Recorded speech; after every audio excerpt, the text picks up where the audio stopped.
appears as magic to those who do not understand.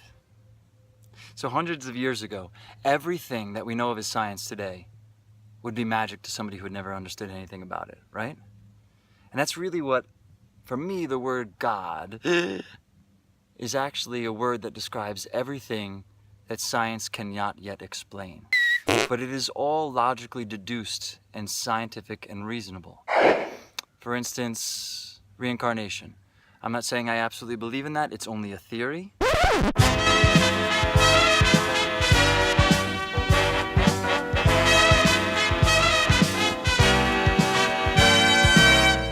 But it actually fills up a lot of holes and makes a lot more sense than just suddenly everything stops. Maybe death is just like the soul buffering. But it's a logical conclusion of energy is neither created nor destroyed.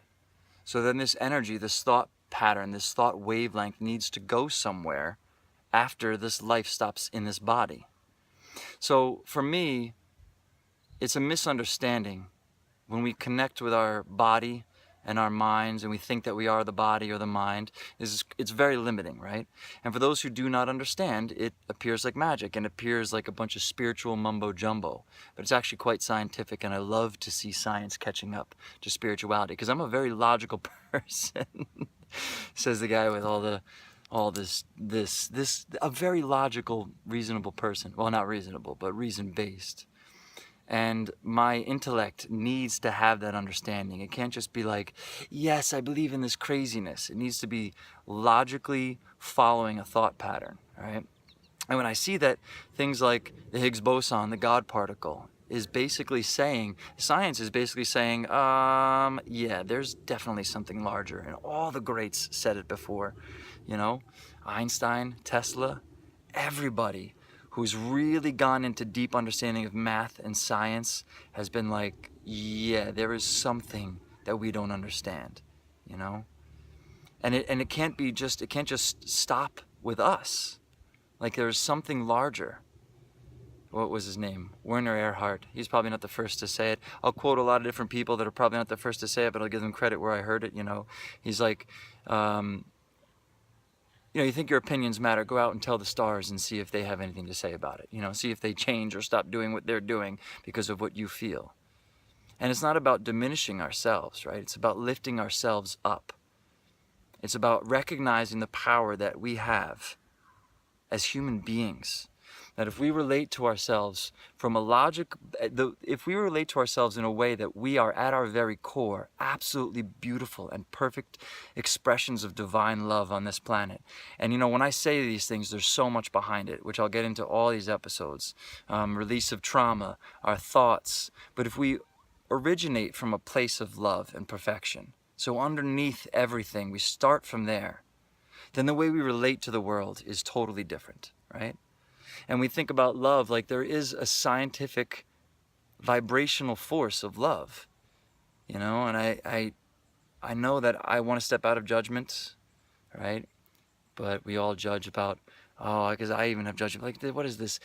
Raise your vibrations and frequency, but that's exactly what it is, actually. Everything is vibrating. Everything is energy, dude.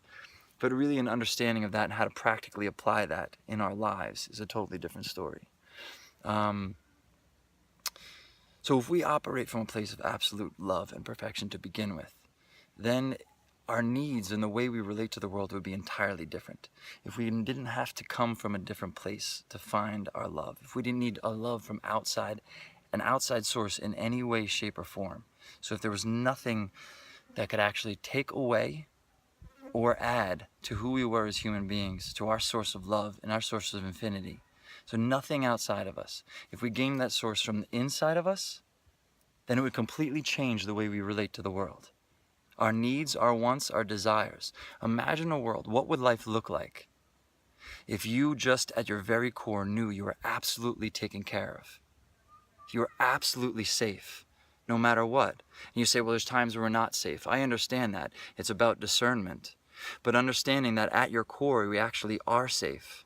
Down in our first chakra, which is a whole nother thing about science of, you know, We have these chakras in our bodies, which just so happen to coincide with all the nerve ganglia that now science is opening up the body and saying, oh, it's just these nerve ganglia. Yeah, and sages and saints intuitively knew it for 5,000 years. So if we know at our core that we are absolutely safe and perfect, then there's nothing that can hurt us. And then the way we operate and the way we function in this world will be totally different. I know it still sounds like a bunch of mumbo jumbo, but I'll get into it more and more. Love you guys. Bye.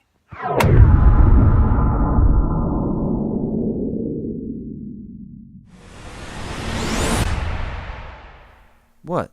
Too much?